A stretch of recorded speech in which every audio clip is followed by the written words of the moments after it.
البدع والأهواء، أهل البدع العقائدية وأهل البدع السياسية. نقول بيننا وبينكم السلف، بيننا وبينكم الكتب، كان فيقول البدع بيننا وبينكم. الحمد لله رب العالمين، والصلاة والسلام على المبعوث رحمة للعالمين وعلى آله وأصحابه ومن تبعهم بإحسان إلى يوم الدين. Amma ba'd. Pembahasan kemarin kita masuk pada perkataan Imam At-Tahawi yang bagaimana indah perkataan beliau yang kita syarah kemarin. Alif wala syai'a yu'jizuh. Maksudnya apa?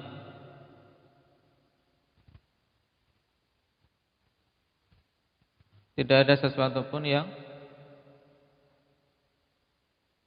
menghalanginya. Tidak ada sesuatu pun yang menjadikan Allah Subhanahu wa taala tidak mampu.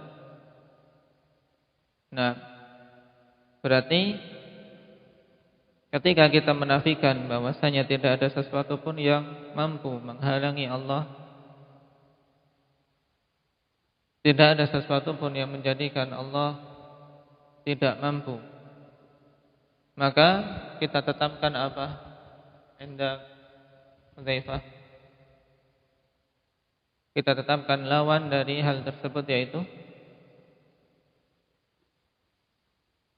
yaitu kesempurnaan kemampuan Allah Subhanahu wa taala. Nah, bahwasanya berarti Allah Subhanahu wa taala adalah zat yang maha mampu.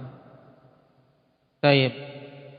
Nah, di sini kaidah yang hendaknya senantiasa diingat berhubungan dengan sifat-sifat manfiyah, sifat-sifat yang berupa penafian aib dan cacat dari Allah Subhanahu wa taala. Kaidahnya bagaimana? Indah Ridwan.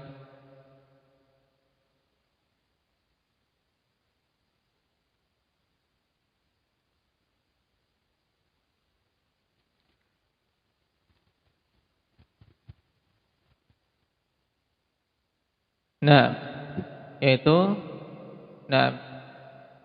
bahwasanya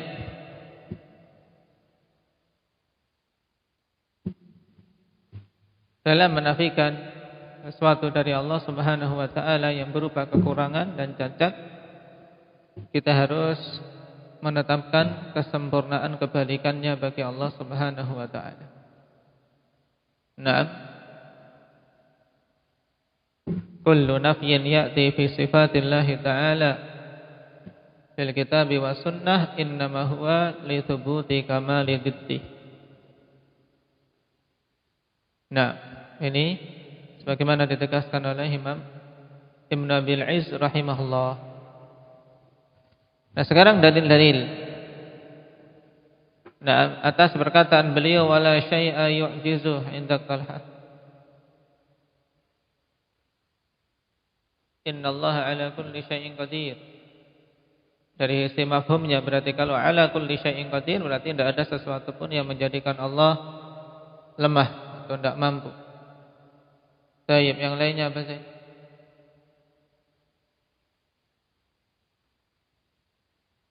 Wasi'a kursiyyuhu samawati wal ard wa la ya'uduhu hifdhuhuma wa huwal 'aliyyul 'azim. Di mana? La ya'uduhu maknanya la yukrithuhu wa la yuthqiluh. Tidak ada sesuatu pun yang menjadikan Allah berat atau tidak mampu. Yang lainnya, Arif.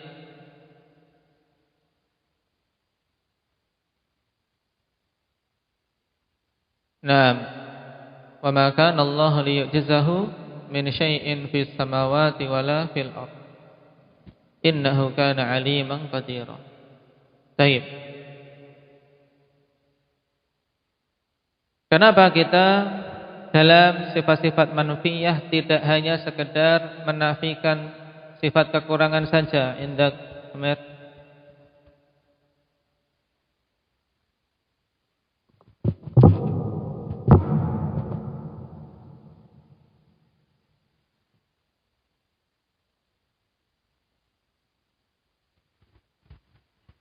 Kenapa enggak berlaku?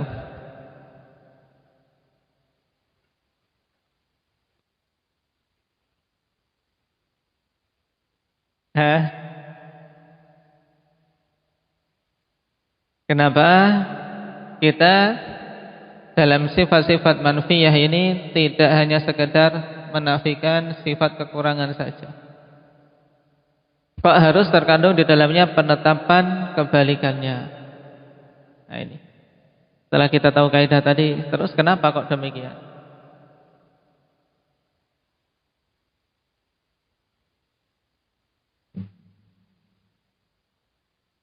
Nah, karena kalau sekedar meniadakan tok, tidak terkandung di dalamnya pujian, ya, tidak terkandung di dalamnya pujian. Baik. Oleh karena itulah wajib, untuk apa? Menafikan kekurangan dan menetapkan kesempurnaan lawannya. Sekarang kita lanjutkan. Berhubungan dengan kaidah asal dalam sifat-sifat tsubutiyah maupun sifat manfiyah. Setelah kita tahu kaidah tadi, ya, qala Ibnu Abil Izz rahimahullah, wa lihadza ya'ti al-itsbatu lis-sifati fi kitabillahi mufassala wan nafyu mujmala. Oleh karena itulah datang penetapan sifat-sifat di dalam kitabullah secara terperinci dan penafian datang secara global. Ini hukum asalnya. Nah, bahwasanya kalau kita memperhatikan Al-Qur'an, maka Al-Qur'an ketika padanya penetapan sifat-sifat bagi Allah, maka di situ sifat-sifat disebutkan secara apa? Mufassalah, terperinci. Tapi ketika menafikan suatu sifat, maka hukum asalnya menafikan secara mujmal, secara global. Baik. Dan ini tariqatul kitab was sunnah fi babil asma was sifat, akhwan. Yang dibangun di atas dua pokok tadi, yaitu itsbatun mufassal dan nafiyun mujmal. Baik. Maksudnya itsbat mufassal yaitu penetapan dengan menentukan masing-masing sifat. Seperti misalnya wa huwas samiul alim. Penetapan apa? As-sam' dan al-ilm. Wa kallamallahu Musa taklima. Walillahil asnam, dan seterusnya. Wallahu alladzi la ilaha illa huwal malikul quddusus salamul mu'minul muhaimin, dan seterusnya. Ini apa? Itsbat mufassal. Paham? Baik.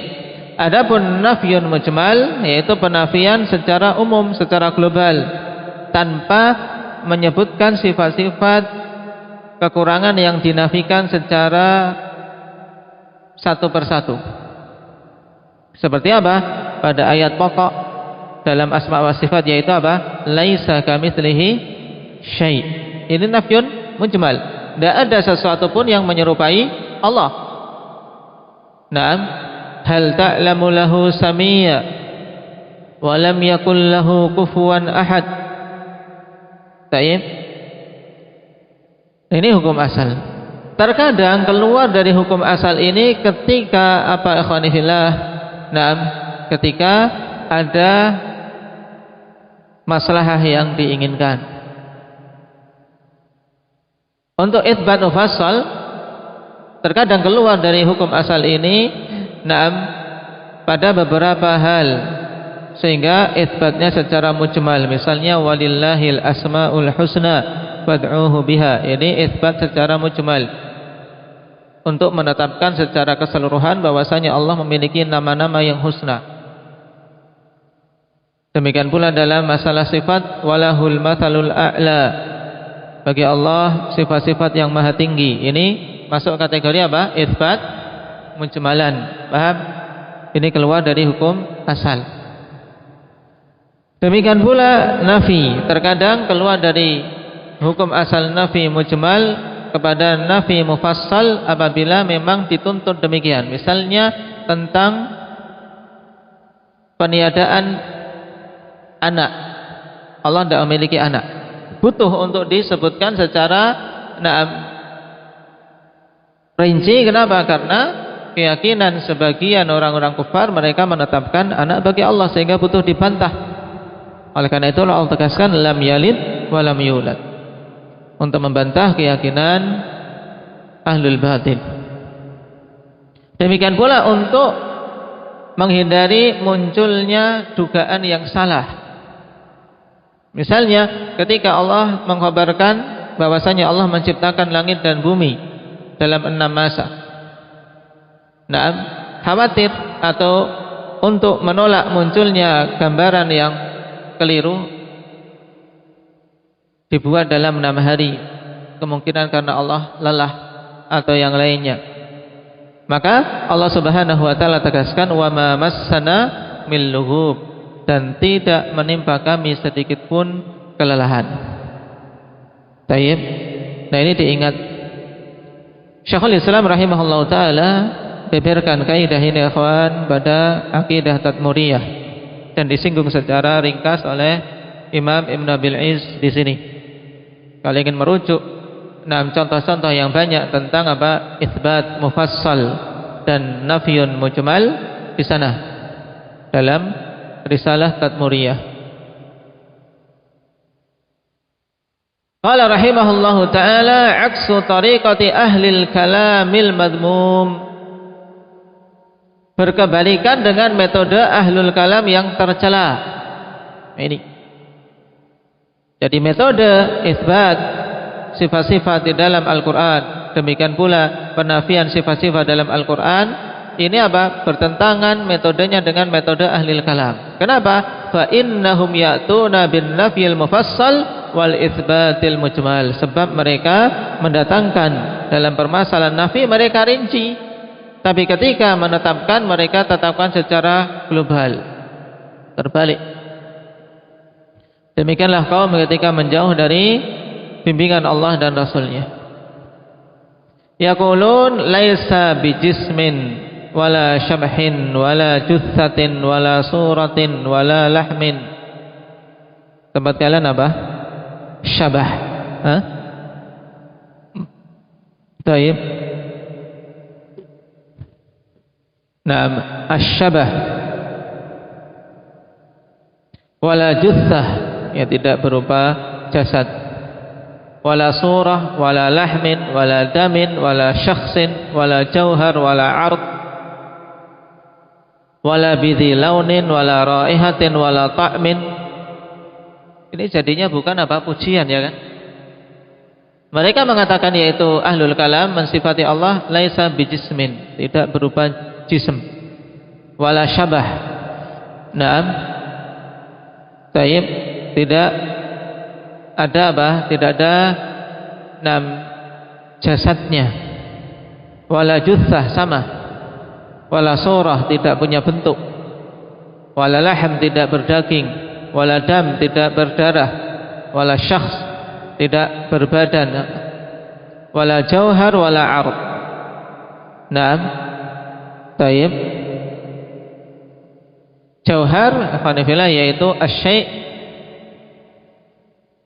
yaqumu binafsihi, ini namanya jauhar. Sedangkan ard yaitu asy-syai' alladzi yaqumu bi ghairihi, sesuatu yang tegak dengan perkara lain, ini namanya ard. Sedangkan jauhar sesuatu yang bisa berdiri sendiri.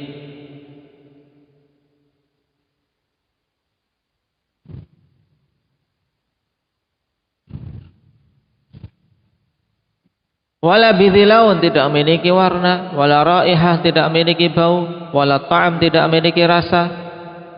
Wala mujassamah, tidak bisa diraba, tidak bisa diindra, karena tidak memiliki jism. Wala bidhi hararah, tidak memiliki tingkatan panas. Wala burudah, tidak memiliki rasa dingin. Wala rutubah, tidak memiliki kelembapan. Wala yabusah, tidak memiliki kekeringan. Wala tul, wala ard, tidak tinggi, tidak memiliki tinggi, tidak pula memiliki lebar, wala umq, tidak memiliki kedalaman, wala ijtima', ya, tidak ada penggabungan, wala iftiraq, tidak pula terpisah-pisah, wala yataharrak, tidak bergerak, wala yaskun, tidak diam, wala yataba'ad, tidak bisa terbagi-bagi, wala yasabidi ab'adin wa ajza'in wa jawarih wa a'dha', tidak memiliki bagian-bagian, tidak memiliki anggota-anggota tubuh, wala yasabidi jihad, tidak memiliki arah, wala bidi yamin wala shimal, tidak memiliki arah kanan, tidak pula kiri, wa amam wa khalf, tidak pula depan dan belakang, wa fauq wa taht, tidak memiliki arah atas maupun bawah, wala yuhitu bihi makanun, tidak melingkupinya tempat, wala yajri alaihi zamanun, tidak berlaku atasnya waktu, wala yajuzu alaihi al-mumasah, tidak boleh menyentuhnya, wala al-uzlah, tidak pula boleh berpisah, wala al-hulul fil amakin, tidak pula boleh masuk pada tempat-tempat, wala yusafu bi syai'in min sifatil khalq, tidak disifati dengan sifat-sifat makhluk, ad-dalati ala huduthihim, yang menunjukkan tentang tentang barunya mereka yang sebelumnya tidak ada, wala yusafu bi annahu muthannatin, wala yusafu bi annahu mutanahin, wala yusafu bi masahatin, tidak disifati bahwasanya dia itu mutanahin, berakhir, ada akhirnya, wala yusafu bi masahah, wala dhahab fil jihad, tidak disifati dengan luas, tidak pula pergi ke suatu arah, walaysa bimahdudin, tidak bisa dibatasi, wala walidin, tidak memiliki orang tua, wala maulud, tidak memiliki anak, wala tuhitu bihil aqdar, tidak bisa melingkupinya perkiraan-perkiraan, wala tahjubuhul astar, tidak bisa menutupinya sitar-sitar, yaitu penutup-penutup, ila akhiri ma naqalahu Abul Hasan Al-Asy'ari rahimahullahu taala 'anil Mu'tazilah, sampai pada akhir perkataan Abul Hasan Al-Asy'ari di mana beliau mencuplikkan perkataan-perkataan orang-orang Mu'tazilah. Naam, lihat, kita membaca saja. Naam, sudah terasa bahwasanya tidak terkandung padanya pujian, ya tidak? Malah padanya unsur peremehan bagi Zat yang maha mulia, yaitu Allah subhanahu wa ta'ala. Nah, ini metode ahlul kalam. Ketika ingin mensifati Allah, mereka mensifati dengan penafian-penafian secara terperinci, yang hakikatnya malah ini bertentangan dengan pujian bagi Allah subhanahu wa ta'ala. Nah, dan Abul Hasan Al-Asy'ari rahimahullahu ta'ala, sebutkan ini dalam kitab Maqalatul Islamiyyin. Nah, Ali bin Ismail Al-Asy'ari ini namanya, yang beliau mengalami beberapa fase dalam mencari akidah yang hak. Nah, mulai pernah masuk pada akidah ahlil kalam sehingga bisa mengungkapkan keyakinan mereka. Kemudian karena tidak merasa tenang dengan akidah Mu'tazilah ini, dia pun keluar dan mencetuskan akidah tersendiri, yang sebelum itu dia ikut Maturidiyah atau Kullabiyah, mencetuskan akidah sendiri dikenal dengan akidah Asy'ariyah, yang banyak diikuti oleh orang-orang di negeri kita, walaupun sebenarnya beliau telah berlepas diri dari akidah tersebut menuju akidah salaf. Nah, wa fi hadhil jumlati haqqun wa batil, dan pada kalimat-kalimat ini yang disebutkan tadi berhubungan dengan sifat-sifat manfiyah, padanya ada yang hak, ada yang batil. Wa yadhharu dzalika liman ya'riful kitab wa sunnah, dan nampak perbedaan yang hak dan batil tersebut, mana yang baik, mana yang buruk, mana yang benar, mana yang salah, akan nampak bagi orang-orang yang mengetahui Alkitab dan Sunnah. Yarhamukallah. Di sini pentingnya, ikhwan, Karena dengan seorang memahami Alkitab dan Sunnah, dia punya timbangan yang paten. Dia bisa mengetahui al-haq dan al-batil, sehingga disebut dengan al-furqan. Itulah hakikat ilmu, ikhwan. Yang Allah Subhanahu wa taala katakan, ya ayyuhalladzina amanu in tattaqullaha yaj'al lakum furqana. Surat apa Talha? Wahai sekalian orang-orang yang beriman, apabila kalian bertakwa kepada Allah, Allah akan jadikan bagi kalian furqan, yaitu pembeda, sehingga mampu membedakan mana yang hak, mana yang batil. Alhamdulillah. Yahdikumullah. Surat apa? Pada surat Al-Anfal. Ya ayyuhalladzina amanu in tattaqullah. Wahai orang yang beriman, jika kalian bertakwa kepada Allah, Allah akan jadikan bagi kalian furqan. Ini juga ayat yang sangat penting bagi kita semua, ikhwan. Bahwasanya di antara sebab seorang selamat dalam berbagai macam fitnah, bisa mengetahui yang hak dari yang batil, di antara sebabnya adalah takwa. Sehingga butuh jujur dalam berbagai macam fitnah untuk dia bisa mendapatkan hidayah. Karena Allah jadikan syarat untuk mendapatkan furqan, bisa tahu mana yang benar, mana yang salah ketika dia bertakwa. Bukan hanya sekedar lamanya belajar, bukan hanya sekedar banyaknya titel, enggak. Tapi at-taqwa. Wa hadha an-nafyu al-mujarradu ma kaunihi la madha fihi isa'atu adab. Naam. Baik. Nah, penafian saja yang seperti ini bersamaan dengan tidak adanya pujian padanya, maka sungguh padanya isa'atu adab, yaitu keburukan adab. Kenapa? Fa innaka law qulta li sultan, sebab sungguhnya seandainya engkau mengatakan kepada raja, bagaimana perkataannya? Anta lasta bizabbal. Nah, engkau itu bukan zabbal. Apa makna zabbal? Kamu itu bukan tukang sampah. Raja ya bukan tukang sampah, betul, ya kan? Wala kasah apa?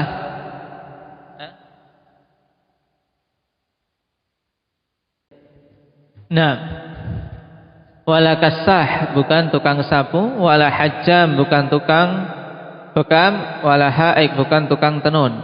Nah, ini sama raja, wahai raja, sungguh kamu itu bukan tukang sampah, bukan tukang sapu, bukan tukang bekam, bukan tukang tenun. Kira-kira mau memuji atau mau ngejek? Maka tentunya la adabaka ala hadzal wasf. Tentu engkau akan dihukum. Ya, raja itu akan menghukummu atas sifat-sifat yang disebutkan ini. Wa in kunta shadiqan, walaupun engkau sebenarnya ya benar. Memang raja ya bukan tukang sapu, ya tidak. Naam, wa inna ma takunu madihan idza ajmaltan nafiya. Hanyalah penafian itu menjadi suatu sesungguhnya engkau menjadi seorang yang memuji apabila engkau menyebutkan penafian secara global, ya dijadikan global. Engkau globalkan dalam menafikan sifat-sifat buruk. Misalnya fakulta anta lasta mithla ahadin min ra'iyatik. Sungguh ya raja, engkau tidaklah semisal dengan seorang pun dari kalangan rakyatmu. Anta a'la minhum, sungguhnya engkau lebih tinggi dari mereka. Wa ashraf wa ajal, lebih mulia. Fa idza ajmalta fil nafi ajmalta fil adab. Apabila engkau mengglobalkan dalam penafian, maka sungguh engkau akan memperbagus, memperindah dari sisi adab. Nah, jamil, adab yang bagus jadinya. Nah, oleh karena itulah dalam menafikan suatu sifat dari Allah, hukum asalnya adalah secara mujmal. Wa ta'biru 'anil haqqi bil alfadhi syar'iyyah an-nabawiyyah al-ilahiyyah huwa sabilu ahli sunnati wal jamaah. Ini di garis atas ya, Pak. Nah, cuplikan yang bagus dari Imam Ibn Abil Izz rahimahullah ta'ala bahwasanya pengungkapan tentang suatu kebenaran dengan lafaz-lafaz yang syar'i dan nabawi serta yang datang dari wahyu ilahi, itu adalah metode ahli sunnati wal jamaah. Perhatikan ini, di masa-masa ikhwan banyak manusia latah. Naam, taib, ketika ingin mengungkapkan perkara din, ungkapkan dengan apa? Lafaz-lafaz yang syar'i. Jangan mengungkapkan dengan lafaz-lafaz yang baru, lafaz-lafaz yang apa? Datang dari orang-orang Yunani atau lafaz-lafaz bahasa gaul dan seterusnya. Metode ahli sunnati wal jamaah ketika mengungkapkan kebenaran, mereka ungkapkan dengan lafaz-lafaz yang syar'i. Naam.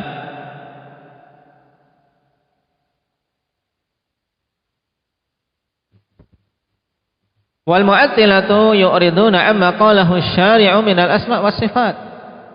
Dan ahlu ta'til mereka berpaling dari apa-apa yang dikatakan oleh zat yang membuat syariat yang berupa nama-nama dan sifat-sifat.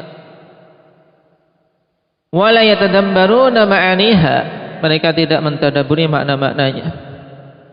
Wa yaj'aluna ma battada'uhu minal ma'ani wal alfadhi huwal muhkam alladhi yajibu i'tiqaduhu wa i'timaduhu. Dan mereka menjadikan apa-apa yang mereka ada-adakan berupa makna-makna dan lafaz-lafaz itulah perkara yang muhkam, perkara yang paten, yang wajib untuk mereka yakini dan mereka jadikan sandaran. Ini kebalikan ahli sunnah. Wa amma ahlul haqqi was sunnah wal imani fayaj'aluna ma qalahu Allah wa rasuluhu huwal haqqul ladzi yajibu i'tiqaduhu wa i'timaduhu. Adapun ahli al-haqqi wa sunnah wal iman, maka mereka menjadikan apa yang dikatakan oleh Allah dan Rasulnya itulah perkara yang hak, yang wajib diyakini dan wajib dijadikan sandaran. Nah, pada paragraf ini penting, padanya kaidah pokok dalam permasalahan apa? Permasalahan istidlal, permasalahan pendalilan. Jadi sumber pendalilan ahli sunnah ya mengacu pada Al-Quran dan Sunnah, juga dalam penggunaan lafaz-lafaz, tidak mendatangkan lafaz-lafaz baru. Walladzi qalahu haula imma an yu'ridu anhu walladzi qalahu haula imma an yu'radu anhu i'radan jumaliyan au yubayyanu halahu tafsilan, atau ke mereka ya, ke mereka saja. Walladzi qalahu haula imma an ya'ridu anhu i'radan jumaliyan au yubayyinu halahu tafsilan.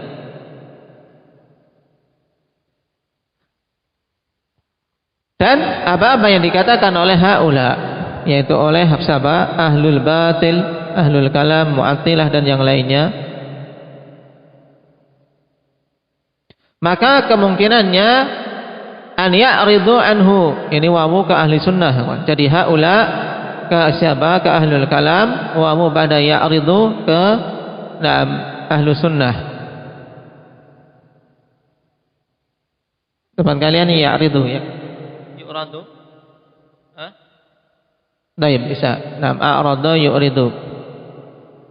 Naam. Walladzi qalahu haula imma an yu'ridu anhu ahlu sunnah. Ya, yu'ridu ahlu sunnah anhu. Yang dikatakan oleh Mu'attilah itu kemungkinannya bagi ahli sunnah yang pertama, mereka apa? I'rad anha ijmalan, yaitu berpaling secara totalitas. Naam, wa adamu ta'arud laha, dan tidak perlu untuk apa? Untuk menggunakannya. Taib, jumalian sama ijmalan. Atau yang kedua, yubayyinu halahu tafsilan, yaitu talabul bayan wa tafsil. Bagi ahli sunnah harus meminta apa? Penjelasan dan perincian terhadap maknanya apa. Taib, untuk bisa apa? Untuk bisa menetapkan hukum, fayuhkamu alaihi bil kitab wa sunnah, sehingga dihukumi dengan Alkitab dan Sunnah.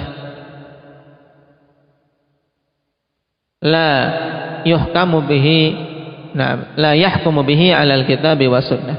Bukan malah kaidah-kaidah tersebut menjadi hukum atas Alkitab dan Sunnah. Baik. Jadi di sini ya kawan, ahli sunnah wal jamaah berhubungan dengan lafaz-lafaz ahli kalam. Ya, pada kalimat tadi, pertama dalam masalah lafaz, kaidah ahli sunnah apa? Ahli sunnah mereka apa?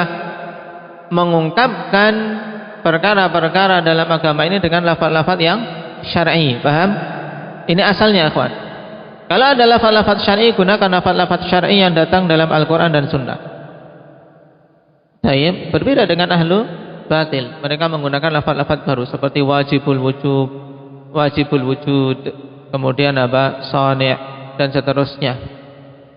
Nah, maka ketika mendapati seperti ini, bagaimana ahli sunnah? Ahli sunnah dalam mensikapinya padanya dua metode. Yang pertama, al-i'rad anha ijmalan, yaitu berpaling dari lafaz itu secara global. Yang kedua, ikhwan, talabul bayan. Kalau memang ditanya bagaimana, maka minta kejelas apa yang kamu maksud dengan ini. Gitu. Ini maksudnya talabul bayan wa tafsil. Maknanya apa yang kamu inginkan dengan perkataanmu itu? Kalau diinginkan makna yang hak, maka kita terima. Kalau diinginkan makna batil, maka kita tolak dengan menjelaskan bahwasanya kami tidak menggunakan lafaz tersebut. Kami lebih memilih lafaz yang datang dari Al-Quran dan Sunnah. Ini maksud paragraf yang sedang kita baca. Naam. Wal maksud ana ghaliba aqaidihim as-sulub. Naam, jam'u salb, yaitu nafi, ya. Nah, yaitu maksudnya bahwasanya mayoritas akidah ahlul batil mu'attilah adalah as-sulub, yaitu apa? Meniadakan, apa? Sampai-sampai mereka apa? Meniadakan Allah dari sisi wujud. Laisa bikadza, tidak demikian, tidak demikian.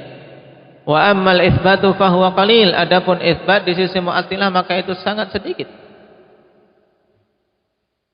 Wa huwa annahu alimun qadirun hayyun, yaitu misalnya pada sebagian yang menetapkan bahwasanya Allah itu alim, qadir, hayyun.